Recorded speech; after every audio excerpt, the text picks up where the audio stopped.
אוקיי, אנחנו במערכת של גיר אחד, כאשר המנוע במהירות של היציאה היא ב-2000 RPM, כאשר אנחנו עולים עם גיר אחד למהירות של הגנרטור ל-444.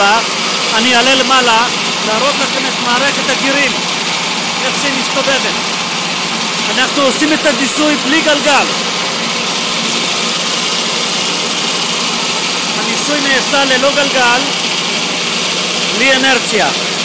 מערכת עובדת יפה והיא עדיין לא משומנת. נראה שאנחנו בדרך הנכונה. בשלב הבא אנחנו נשים גיר מספר 2. עוד הפעם, רמת ההרץ היא 60, כאשר הזרם שאנחנו צורכים 7 אמפר, והבאנו את הגנרטור למהירות של 444 RPM. הגנרטור יתחיל לייצר חשמל ב-560 RPM.